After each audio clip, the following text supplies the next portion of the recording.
মূল্যবৃদ্ধি এগুলো তো সাধারণ ব্যাপার। না সাধারণ তো নয়, গ্যাসের দাম বেড়েছে, এগুলো মানে চলতি রাজনীতির কথা। এটা গ্যাসের দাম, পেট্রোলের দাম, মানে 400 থেকে 1200 অনেকটা দাম বাড়া। একটু আপনি ভিতরে ঢুকে দেখেন দেশের উন্নয়নটা কোথা থেকে হবে, সেগুলো না দেখে দেখছেন আপনি গ্যাসের দাম একটুখানি বেড়েছে। একটুখানি না দাদা, ডবলের বেশি। একটুই বলবো, ডবলের বেশি, 3 ডবল। ঠিক আবার একটা সময় চলে আসবে যখন ওটা কন্ট্রোলে হয়ে যাবে। কি মনে হয় কাকে কাকে জেতানো উচিত, কাকে জেতালে কাজ হবে? তোমার কাকে ইচ্ছা করছে দিতে? আমাকে আমাকে এখন মোদিকে দিতে ইচ্ছা করছে। মোদিকে কেন দিতে ইচ্ছা করছে? ইচ্ছা করছে কেন, কারণটা মানে মোদিকে দেখতে ভালো তাই জন্য নাকি? দেখতে ভালো না, মানে সব দিক দিয়ে একটু পেয়েছি। মমতাও দেখছে তা বলে না। লক্ষ্মীর ভান্ডার দিচ্ছে বলে? হ্যাঁ দিচ্ছে তো। লক্ষ্মীর ভান্ডার তো অন্য সরকার এলেও দেবে বলেছে। লক্ষ্মীর ভান্ডার দিচ্ছে। তাহলে মোদিকে কেন ভোট দিতে চাইছো, কি মনে হচ্ছে কেন? মোদিকে হয়তো বলছে লোকে যে কাকে ভোটটা দিবা, এবার বলছি যে মোদিকে দিব, এবার ভোট ঘরে যখন যাচ্ছি তখন মমতাকে দিচ্ছি। বুঝতে পারলে ব্যাপারটা, সব কথা তো খুলে বলা যায় না। নমস্কার, আমি জয়তী এবং আপনারা আমার সঙ্গে দেখছেন এবং শুনছেন হাও। এই মুহূর্তে আমরা দাঁড়িয়ে আছি জিয়াগঞ্জে। না, জিয়াগঞ্জে অরিজিৎ সিংয়ের সাথে দেখা করতে আসিনি, তার বাড়ি যাওয়ার জন্য আসিনি। জিয়াগঞ্জে এসেছি কারণ জিয়াগঞ্জ কিন্তু মুর্শিদাবাদ লোকসভার মধ্যে পড়ে এবং এখানে এই মুহূর্তে রাজনৈতিক হাওয়া কোন দিকে। মোহাম্মদ সেলিম তিনি এখানে দাঁড়িয়েছেন, হেভিওয়েট নেতা সিপিএমের। অন্যদিকে আছেন আবু তাহের খান এবং গৌরীশঙ্কর। কে ঠিক জিতবেন এখানে, এইটা নিয়ে আজকে থাকবে আমাদের ভক্স পপ। আমরা মানুষের সাথে কথা বলবো। এই মুহূর্তে আমরা একটি ঘাটে আছি এবং এখানে প্রচুর মানুষ এখানে আছেন সন্ধ্যাবেলায়। তো আমরা তাদের সাথে কথা বলে জেনে নেবো যে মুর্শিদাবাদের জিয়াগঞ্জের পালস ঠিক কী বলছে। আপনারা জিয়াগঞ্জের বাসিন্দা তো, কি মনে হচ্ছে কে জিতবে এখানে? কে জিতবে এখানে? এখানে 50-50 চান্স আছে। কাদের মধ্যে? বিজেপি তৃণমূলের মধ্যে। বিজেপি তৃণমূলের মধ্যে।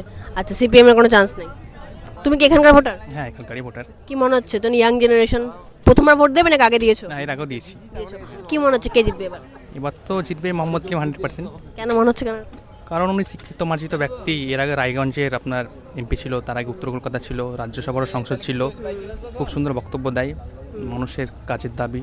যেহেতু মুর্শিদাবাদ জেলাটা পরিযায়ী শ্রমিক, উনি পরিযায়ী শ্রমিকদের নিয়ে অনেক কথা বলেছে এবং আগামী দিনেও বলবেন, আমি আশা করছি। ভোটে কে জিতবে লোকসভা ভোটে? লোকসভা ভোটে আমাদের এখানে মমতা আছে, মমতাই জিতবে। মমতা তো দাঁড়াই নেই, প্রার্থী কে বলো তো? তৃণমূলের প্রার্থী কি নামটাকে ভুলে গেলাম। মমতাই প্রার্থী, ঠিক আছে বুঝে গেছি। তুমি কি করো?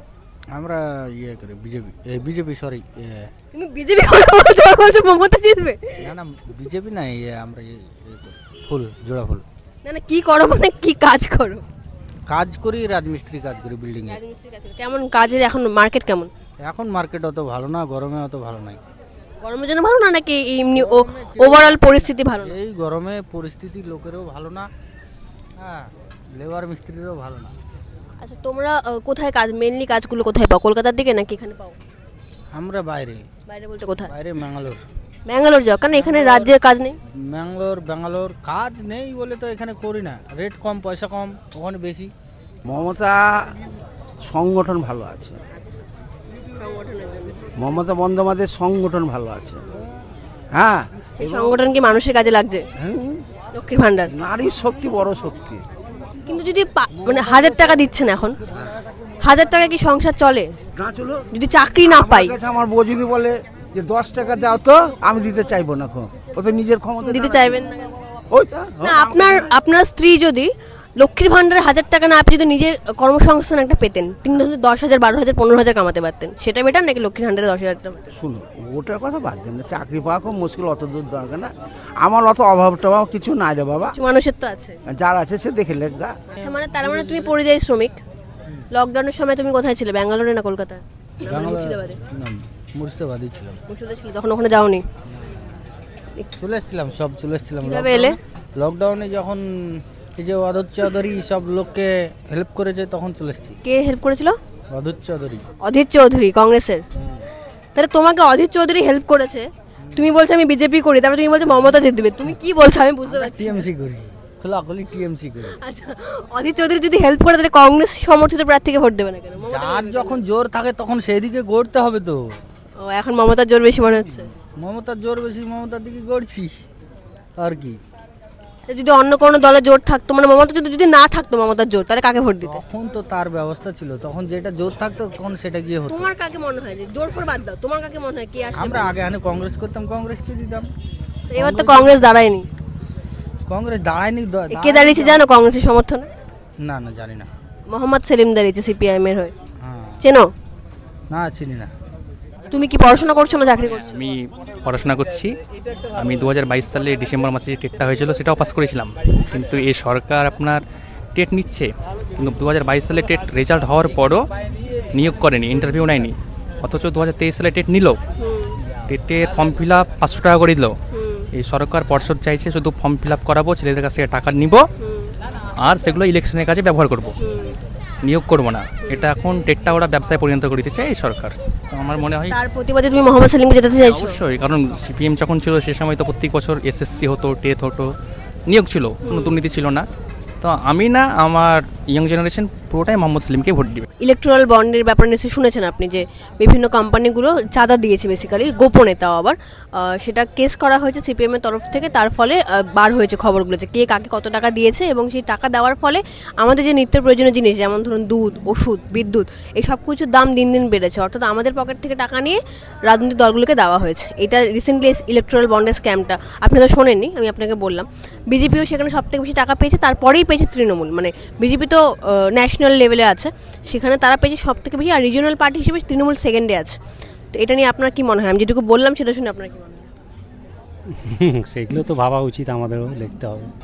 কি মনে হয় কাকে কাকে জেতানো উচিত, কাকে জেতালে কাজ হবে? তোমার কাকে ইচ্ছা করছে দিতে? আমাকে আমাকে এখন মোদিকে দিতে ইচ্ছা করছে। মোদিকে কেন দিতে ইচ্ছা করছে?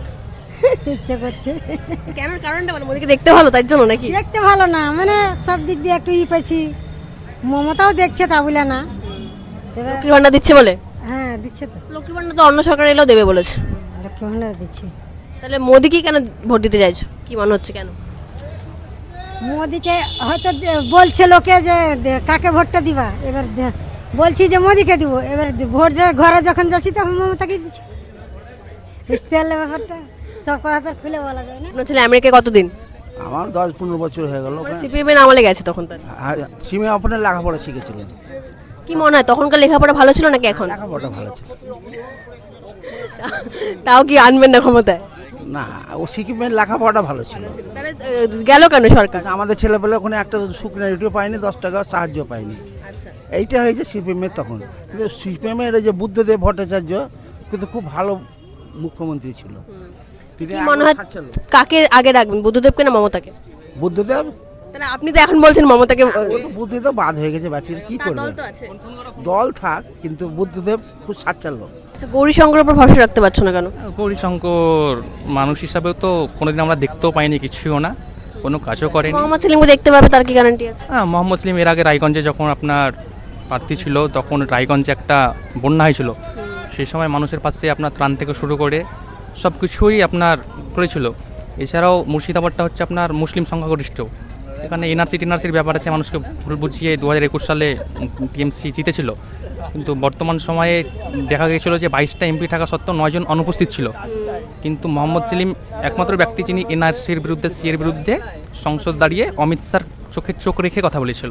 এই জন্যই মনে হয় যে যদি মুর্শিদাবাদ যেহেতু সংখ্যালঘু এরিয়া, সংখ্যালঘুর হয়ে এমনকি সব মানুষের হয়ে মোহাম্মদ সেলিম পার্লামেন্টে মানুষের আওয়াজটা, কণ্ঠস্বরটা তুলে ধরতে পারবে। কি মনে হয় যে সিপিএম যে প্রার্থী এখানে দিয়েছে, যেহেতু সংখ্যালঘু ভোট বেশি, তাই জন্য কি এখানে মোহাম্মদ সেলিমকে প্রার্থী করা হয়েছে, মনে হয় সেটা? না, সেটা না। মোহাম্মদ সেলিম তো শুধু সংখ্যালঘুর জন্য কাজ করে না, সবার জন্যই কাজ করবে। তোমার বিচার বুদ্ধি কি বলছে? আমার কি বলবে, আমরা লোকজন চাকরি পাচ্ছে না, চাকরি চলে যাচ্ছে কত লোকের, মমতার সরকারের আমলে এত নেতা মন্ত্রী জেলে চলে যাচ্ছে, এত দুর্নীতি, তারপরও তুমি মমতাকে কেন ভোট দিতে চাইছো? বলছি না, তাই দিয়ে মমতাকে দিয়ে দিই। আমরা তো দিই না, মোদি কি ভোট দিই? মোদিকে দেবে, মন থেকে বলছে মোদিকে দেবো, আর লোককে বলতে বলছে মমতাকে দেবো। মোদিকে দিই না, আমি তো কথা বলা বলি না। আচ্ছা, মোদি যে গ্যাসের দাম বাড়িয়েছে, কত টাকা বলো তখন গ্যাসের দাম? গ্যাসের দাম তো 800 টাকা, 1200 টাকা, 1200 একটু কম, 1100 টাকা। কত ছিল বলো তো মোদি আসার আগে গ্যাসের দাম? 400, 600। আমি তো 400 থেকে 1200 হয়ে গেছে। তাও মোদিকে দেবে তো দিব না কেন? এত টাকা দিয়ে বাড়িতে 3 ডবল করে দিয়েছে। 3 ডবল কেন, 4 ডবল করে দেবে। আসলে কত কাজে লাগবে বলো তো? লাগবে তো। তাহলে মোদিকে কেন দেবে? দিতে হবে না। মোদিকে দিব না তো কাকে দিব? মোদিকে দিব না, মমতাকে দিব না তো দিব কাকে? আর তো কংগ্রেস আছে, সিপিএম আছে, আচ্ছা, তাদের উপর ভরসা করতে পারছো না? ভরসা করছি, সব কিছুই ভরসা করছি। এলাকায় যখন বাস করছি তখন মানে ভয় কাজ করছে কোথাও? সেই ভয় থেকে দেবে না না না, ভয় কিছুই নাই। আপনি তো এখানে কত বছর ধরে ব্যবসা করছেন? প্রায় 13 বছর। 13 বছর, অনেক দিন হয়ে গেল। কি মনে হচ্ছে হাওয়া কোন দিকে, কে জিতবে এবার? আমাদের মোহাম্মদ সেলিম কে, মোহাম্মদ সেলিম? কেন মোহাম্মদ সেলিম জিতবে কেন? দীর্ঘ এর আগেও ছিল, তার কাজ করেনি। কার কথা বলছেন? তায়ের ছিল, আর এমএলএ মনে হয় গৌরীশঙ্কর। গৌরীশঙ্কর ছিল। এদেরকে চোখে দেখাও যায়নি। তো মোহাম্মদ সেলিমও তো এখানে থাকেন না, তিনি তো কলকাতায় থাকেন বেশিরভাগ সময়, বা অন্য কোনো জায়গায় থাকেন। লোকসভায় একটা পাওয়ারফুল লোক, তার আলে একটা বক্তব্য দেওয়ার একদম ওয়েট থাকে। আচ্ছা, এদের ওজন আছে, বাকিদের ওজন নেই বলছেন? এদের ওজন দেখা যায় না। আচ্ছা, আর মূল্যবৃদ্ধি এগুলো তো সাধারণ ব্যাপার। না মূল্যবৃদ্ধি, সাধারণ তো নয়। গ্যাসের দাম বেড়েছে, এগুলো মানে চলতি রাজনীতির কথা। এটা গ্যাসের দাম, পেট্রোলের দাম, মানে 400 থেকে 1200 অনেকটা দাম বাড়া। একটু আপনি ভিতরে ঢুকে দেখেন দেশের উন্নয়নটা কোথা থেকে হবে, সেগুলো না দেখে দেখছেন আপনি গ্যাসের দাম একটুখানি বেড়েছে। একটুখানি না দাদা, ডবলের বেশি। একটুই বলবো, ডবলের বেশি, 3 ডবল। এটা ঠিক। আবার একটা সময় চলে আসবে যখন ওটা কন্ট্রোলে হয়ে যাবে। কখন? তো সবাইকে দেখানো, অলরেডি তো 10 বছর ক্ষমতা, এই 10 বছর বলছে। তবুও একটা দিক থেকে কোনো কাজ করতে গেলে আস্তে আস্তে আস্তে আস্তে আগাতে হয়। সেক্ষেত্রে কেন্দ্র মানে আপনি আশা রাখছেন গ্যাসের দাম কমবে, পেট্রোলের দাম কমবে, তাই তো? হতেই হবে। যদি না কমে তাহলে বিজেপি কি ভোট দেবেন? না না কমলে দিব না, এটা বলা যেতেই পারে। তবে ওটা কোনো সাজেশন হলো না, ওটা কোনো, মনে হচ্ছে কতদিনে কমবে তাও? আমাদের কেন্দ্র সরকার যেভাবে আগাচ্ছে তাতে আমরা ভবিষ্যতে ফল ভালো পাবো। এখন যারা লেখাপড়া শিখে তাদের তো চাকরি চলে যাচ্ছে। যাজ্ঞা, আমাদের ছেলেবেলা ভালো লেখাপড়া শিখে, আমাদেরটা ভালো থাকলেই হলো, তাই তো? লেখাপড়া শিখে ভালো চাকরি নাই কে বলে? সে তো সিপিএম এর আমলে শিখেছে পড়াশোনা, এখন তো পড়াশোনার হাল দেখুন। শিখো, চাকরি মেলা পাবা তুমি। টাটা নিয়ে নেবে তোমাকে, বড় বড় কোম্পানি নিয়ে নেবে, আর তুমি লেখাপড়া জানো না আর বলছো চাকরি দাও চাকরি দাও। না না, যোগ্য প্রার্থীদের চাকরি তো চলে গেছে। এই যারা কলকাতায় তো সব আন্দোলন করছে শিক্ষকরা, ঘুষ খেয়ে টাকা নিয়ে চাকরি দেওয়া হয়েছে, তাদের তো আদালত রায় দিয়েছে 26,000। তাদের সাথে তো যারা ভালো তারাও শাস্তি পেয়েছে। তার না, ভালোরা ভালোই থাকবে। 26,000 লোকের চাকরি চলে গেছে, ভাবতে পারছেন? ফিরে পাবে, সবাই ফিরে পাবে, একটু ধৈর্য ধরুন। সে না হয় ফিরে পাবে, কিন্তু প্রশ্নটা হচ্ছে যাবে কেন? এখন কি চাকরির যে এত দুর্নীতি, এই নেতা মন্ত্রীরা জেলে খাটের তলা থেকে টাকা পাওয়া যাচ্ছে, তারপরও কেন মমতা বন্দ্যোপাধ্যায় ভরসা রাখছেন? কি হয়েছে না হয়েছে, না, আমি জানতে চাইছি যে এত কিছুর পরও মমতা বন্দ্যোপাধ্যায় ভরসাটা কেন রাখছেন, মানে এক্স্যাক্টলি কি ফ্যাক্টর? মমতা সংগঠন ভালো আছে। এতক্ষণ আমরা কথা বলছিলাম জিয়াগঞ্জের কিছু মানুষের সাথে, যেটা কিনা মুর্শিদাবাদ লোকসভার অন্তর্গত একটি কেন্দ্র।